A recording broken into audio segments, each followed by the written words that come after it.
आपके भारत में ही सारे ईश्वर और देवता हैं क्या? आप ये कह रहे हैं कि इंडिया में कोई नबी नहीं आया। मेरे सामने एक नरेशन है और वो नरेशन एक हेलो दोस्तों, अस्सलाम वालेकुम। आज हम इस वीडियो पे रिएक्शन देने वाले हैं कि सब भगवान लोग भारत में ही क्यों हैं। एक हिंदू भाई ने अनिरुद्धाचार्य जी से सवाल किया है कि सारे भगवान लोग भारत में ही क्यों हैं और अलग अलग जगह पे क्यों नहीं हैं और अलग अलग देशों में क्यों नहीं हैं। तो चलिए हम इस वीडियो में देखते हैं कि अनिरुद्धाचार्य जी क्या इसका जवाब देते हैं। तो चलिए हम वीडियो स्टार्ट करते हैं। यार ये बताओ, आपके भारत में ही सारे ईश्वर और देवता हैं क्या? आप ये कह रहे हैं कि इंडिया में कोई नबी नहीं आया। मेरे सामने एक नरेशन है और वो नरेशन एक मशहूर। भारत के अलावा दोस्तों दूसरे देशों की जितने सारे लोग हैं उन लोगों के मन में आमतौर पर एक ही सवाल होता है हिंदू धर्म को लेकर कि जितने सारे भगवान या जितने सारे देवी देवता वगैरह है हिंदू धर्म में, वो सब के सब भगवान आखिर भारत में ही क्यों है। दूसरे भगवान या दूसरे देवी देवता तो दुनिया के अलग अलग देश में भी होना चाहिए था, यानी दूसरे देश में भी जन्म लिया हुआ होना चाहिए था। पर ऐसा क्यों है कि सबके सब भगवान भारत में ही जन्म लिया हुआ है। इस सवाल को दोस्तों पूछते हैं एक दूसरे देश की कोई गैर हिंदू हमारे भारत के एक हिंदू भाई साहब से। तो वो भाई साहब उस सवाल की जवाब नहीं दे पाता है और उस सवाल को लेकर आता है आज इस हिंदू के गुरु अनिरुद्धाचार्य जी के पास। तो ये गुरुजी उस सवाल की जवाब किस तरह से देते हैं वो हम आगे वीडियो में देखने जा रहे हैं, जो कि बहुत ही इंटरेस्टिंग होने वाला है।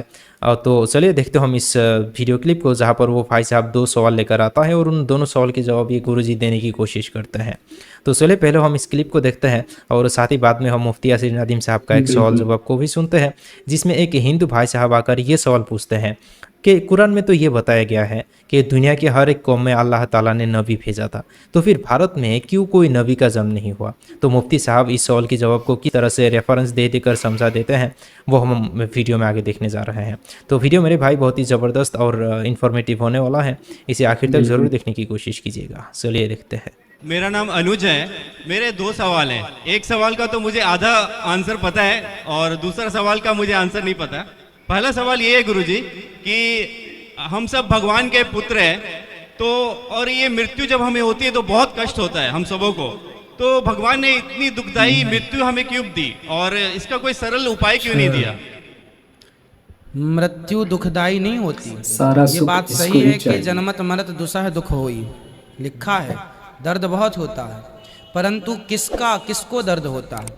भाई जो संसार से ज़्यादा अटैच है, जो संसार से ज़्यादा जुड़ा है, उसकी मृत्यु में उसे दर्द पीड़ा ज़्यादा होती है। पर जो भगवान से जुड़े भक्त हैं उनकी मृत्यु यूं चुटकियों में हो जाती है, उन्हें दर्द नहीं होता ज़्यादा, पीड़ा नहीं होती ज़्यादा। तो मृत्यु संसारिक लोगों की बड़ी दर्दनाक होती है। तो कोशिश ये करें कि हमारा मन भगवान में लगे, और मृत्यु एक अटल सत्य है, कैसे भी मरना हो मरना तो पड़ेगा। दर्दनाक की बात रही तो वो दर्द इसलिए मिलता है कि माँ जब गाल में आपके छप्पड़ मारती है ना तो दर्द बहुत होता है, लेकिन वो दर्द का मतलब माँ आपसे दुश्मनी रखती है या आपका नुकसान चाहती है, इसलिए माँ छप्पड़ नहीं मारती। माँ यदि गाल में एक चांटा मारती है ना तो उसमें भी बच्चे का हित होता है। भगवान दर्द इसलिए देते हैं कि बेटा देख इतना दर्द होता है, तो ऐसे कर्म करके अब इस चक्कर में ना आना पड़ा, मेरी शरण में रहे, इसलिए दर्द देते हैं, इसलिए थप्पड़। दूसरा सवाल थोड़ा सा अलग है।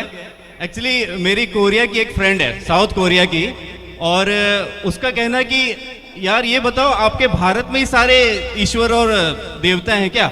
हमारे मतलब उसका कहना है कि हमारा जो भारत है 2.5% पूरे वर्ल्ड में कवर करता है, तो ऐसा क्यों कि सिर्फ भारत में ही बोले जाते कि इतने करोड़ों मंदिर हैं और करोड़ों देवता हैं, तो हमारा क्या? भगवान की व्यापकता तो सब जगह, हरि व्यापक सर्वत्र समाना, चाहे अमेरिका हो, लंदन हो, जापान हो, पेरिस हो, कहीं हो, जर्मनी हो, इटली हो, कहीं हो, भगवान सब जगह है। और भगवान का भक्त जो जहाँ से पुकारेगा भगवान वहाँ है। पर एक बात देखिएगा कि क्या केसर की खेती हर जगह हो सकती है? जी नहीं। केसर के लिए अनुकूलता, वहाँ की मिट्टी, वहाँ का जलवायु, वहाँ की सब चीज़ें अनुकूल चाहिए। केसर हर जगह नहीं हो सकती। उसी प्रकार भगवान का अवतार वहीं होता है जहाँ भक्तों की अनुकूलता उन्हें प्राप्त होती है, वहाँ अवतार लेते हैं। हर देश को देश कहा जाता है, एक भारत को ही माँ कहा जाता है, भारत माता। माँ क्यों कहा जाता है? क्योंकि जहाँ माँ होगी वहीं तो राम और कृष्ण जैसा बेटा होगा। आप ये कह रहे हैं कि इंडिया में कोई नबी नहीं आया। मेरे सामने एक नरेशन है और वो नरेशन एक मशहूर, एक हमारे यहाँ हदीस की किताब है, उसका नाम है मुसन्नफ अब्दुल रज़्ज़ाक़। उसमें हजरत अली रजी अल्लाह अन्हु का ये कौल है कि दो वादियां, दो वैलीज जो हैं वो सबसे बेहतर वैलीज हैं। पहली वैली जो है वो तो मक्का है, जहां हम लोग इबादत के लिए जाते हैं, वो हमारा किबला है। और दूसरी बात उन्होंने कही वह वादिन फिल हिंद, और एक वैली है इंडिया में कि जहां आदम अलैहिस्सलातु वस्सलाम आए। तो भैया हमारे यहाँ जो प्रॉफिट्स की ट्री है उसमें जो पहले प्रॉफिट है वही इंडिया में आए हैं। अब आप ये कैसे कह सकते हैं कि सारे प्रॉफिट जो है वो मिडिल ईस्ट में आ गए? पहले ही इंडिया में है। आप म्यूट पर हैं। ये तो आपका क्लेम हो गया ना सर। क्लेम नहीं है, मैंने आपको रिवायत बयान कर दी, आपको रेफरेंस दे दिया मैंने मुसन्नफ अब्दुल रज़्ज़ाक़ का। मेरा बोलने का मतलब ये है सर कि उनके जो टीचिंग जो है वो हम तक नहीं आए। जैसे आपने सवाल चेंज कर दिया, आपने कहा नबी नहीं आए, तो मैं उसका जवाब दे दिया कि नबी आए हैं। और मैं ये भी बता दूं कि बहुत नबी आना या ना आने का इसका मतलब, आपका सवाल यही था, जो सवाल आपने किया आप उसी पर रहिए, सवाल बदलिए मत। आपने सवाल किया कि सारे प्रॉफिट्स मिडिल ईस्ट में आए हैं। अगर यही आपका सवाल होता टीचिंग का, तो बताइए कि मिडिल ईस्ट में जितने प्रॉफिट्स आए क्या सबकी टीचिंग अभी सेफ है? हम तो मानते हैं कि किसी की भी टीचिंग महफूज नहीं है सिवाय रसूल अकरम सल्लल्लाहु अलैहि वसल्लम की तालीमात के। तो फिर आपका वो सवाल क्या अगर टीचिंग से मुताल्लिक है तो वो सवाल भी सही नहीं है, क्योंकि आपने रेफरेंस दिया था मिडिल ईस्ट के प्रॉफिट्स का, और हम मानते हैं कि मिडिल ईस्ट में जितने भी प्रॉफिट्स आए उनमें से किसी भी की भी तालीमात जो है वो जू की तू बाकी नहीं रही हैं। सिर्फ तालीम बाकी रही है किसकी? रसूल अकरम सल्लल्लाहु अलैहि वसल्लम की। इसीलिए हम ईसाइयत को गलत मानते हैं, इसीलिए हम यहूदियत को गलत मानते हैं। तो आपने बात की प्रॉफिट्स आने की, उसका मैंने रेफरेंस दे दिया। प्लस इंडियन हिस्टोरियंस इस बात के जो यानी बहुत सारे हिस्टोरियंस ऐसे हैं जो मुसलमानों में, वो ये साबित करते हैं कि अयोध्या में हजरत शीस अलैहिस्सलातु वस्सलाम का मज़ार है। हालांकि हम उसको 100% उसको वेरीफाई नहीं कर सकते, उसके लिए उसका कोई तरीका हमारे पास नहीं है, लेकिन बहरहाल ये एक हिस्टोरिकल समझ लीजिए कि क्लेम है। हजरत शीस अलैहिस्सलातु वस्सलाम कौन है? हजरत आदम के पोते हैं। तो भाई अच्छा एक चीज और मैं बता दूं, आप कोई भी क्लेम ही के दर्जे में है। मैं एक समझ लीजिए कि कोई 10 साल पहले गया, मेरा सफर हुआ तमिलनाडु का। तो तमिलनाडु में जहां से वो रास्ता जिसको आप लोग राम सेतु बोलते हैं और मुसलमान उसको बिरज आदम बोलते हैं, तो वहां पर जो मेरा जाना हुआ, वहां पर 2 कब्रें हैं, बड़ी लंबी लंबी कब्रें हैं, वो 60-60 गज की। तो अब ये नहीं पता कि भाई कौन उसके अंदर है, लेकिन बहरहाल लोगों से पूछा भाई किसकी कब्र है, एक ने कहा ये हाबिल की है, ये दूसरी कब्र काबिल की है। तो जिसने मुझे बताया, मैंने उसके मजाकन पूछा कि भाई कातिल और मकतूल दोनों एक ही जगह दफन है, ये क्या बात हुई है कि कहीं और होता दूसरा कहीं और होता। लेकिन पॉइंट ये है कि इंडिया की हिस्ट्री में हजरत आदम अलैहिस्सलातु वस्सलाम का नाजिल होना ये हमारे यहाँ हदीस की किताबों में मिलता है। लिहाजा आपका ये सवाल तो गया खत्म। अब रही ये बात कि तालीम किसकी महफूज है, भाई तालीम अगर महफूज नहीं थी इसीलिए तो अगली नबी आए। आपको अगर आपने ये मान लिया, आप पॉइंट नंबर 1 अगर आप ये मान रहे हैं कि जो कॉन्सेप्ट ऑफ वननेस है वही स्ट्रॉन्गेस्ट कॉन्सेप्ट है, यानी अल्लाह एक है, आप अगर ये मान रहे हैं कि अल्लाह ने अंबिया भेजे हैं, ठीक है, ये भी आपने मान लिया। अब तीसरा पॉइंट ये रह जाता है कि भाई तालीमात किसकी महफूज हैं, तो आप उस नबी को माने जिसकी तालीमात महफूज है। तो रसूल अकरम सल्लल्लाहु अलैहि वसल्लम से पहले जितने भी अंबिया आए हैं उनमें से किसी की तालीमात महफूज नहीं रही। अब जो आखिरी रसूल है उनकी तालीमात महफूज है, आप उनके दीन को कबूल कर लीजिए आपके स्टैंडर्ड के एतबार से। जी सर, मेरा मतलब उसमें और स्पेसिफिक ये क्वेश्चन था कि जैसे प्रॉफिट जीसस है या प्रॉफिट अब्राहम है और प्रॉफिट मोहम्मद है, तो उनके टीचिंग्स का जो डोमिनेंस है वो मिडल ईस्ट में या जो उसका आसपास का जो एरिया है वहाँ पे दिखता है।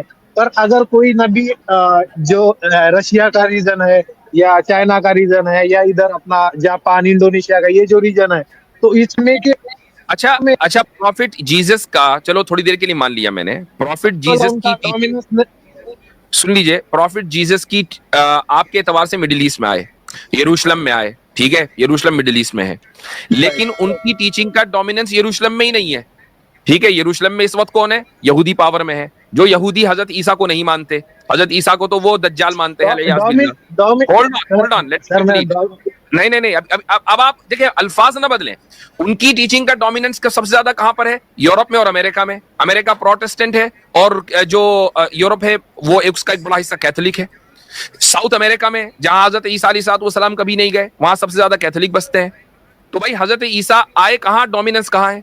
तो ये कौन सा आपका मेयार हुआ? बिल्कुल ठीक। यस सर मतलब इधर के एरिया में तो नबियों के नाम वगैरह दिखते हैं, और इधर का जो एरिया है वहाँ पे तो मतलब प्रॉफिट का कोई कॉन्सेप्ट ही नहीं दिखता।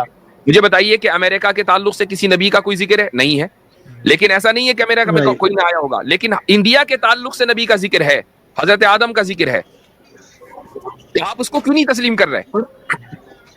बट सर आपका इस्लाम तो बोल रहा है कि पूरी वर्ल्ड के हर एरिया में आए हैं, तो हाँ, फिर बिल्कुल। इनका मतलब कोई चाइना में आए या ओ भाई रुक जाइए, इस्लाम ने बिल्कुल बोला है कि दुनिया के हर कौम में अल्लाह ताला ने एक नबी भेजा है। और हमारे यहाँ रिवायतों के अंदर है कि इन अंबिया की तादाद 1 लाख के आसपास है, कोई कहता है 1,24,000 है वगैरह वगैरह, वो लेकिन लाखों में है। अब कुरान जो है वो तारीख की किताब नहीं है कि वो आपको जो है एक एक नबी का नाम बताएगा। ये कोई जो म्यूनिसिपैलिटी के अंदर जो बच्चों का रिकॉर्ड रखा होता है, ये वो किताब नहीं है कि उसमें एक एक नबी का रिकॉर्ड आएगा कि जनाब ये फला तारीख में पैदा हुए, फला इनके माँ बाप थे।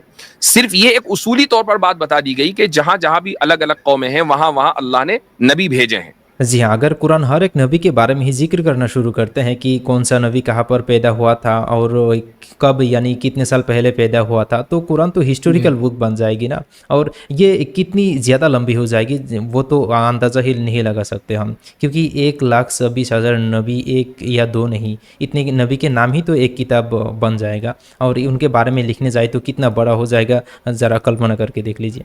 इसलिए अल्लाह ताला ने कुरान मजीद में शॉर्टकट बता दिया है कि दुनिया के हर कौम में ही नबी भेजा गया था। और हिंदू धर्म के तरह इस्लाम में ये बिल्कुल नहीं है कि जहाँ अनुकूल परिवेश हो वही भगवान जी जन्म लेते हैं, मतलब जहाँ भगवान के लिए सूटेबल होती है वही भगवान जी जन्म लेते हैं। बल्कि इस्लाम में ये है कि जहाँ अल्लाह ताला की नाफरमानी ज़्यादा होती है, यानी जिस कौम में अल्लाह ताला की नाफरमानी ज़्यादा होती है वही अल्लाह ताला ने नबी को भेजा करते थे। अल्हम्दुलिल्लाह। तो खैर दोस्तों, आज की इस वीडियो में इतना ही। अस्सलामु अलैकुम।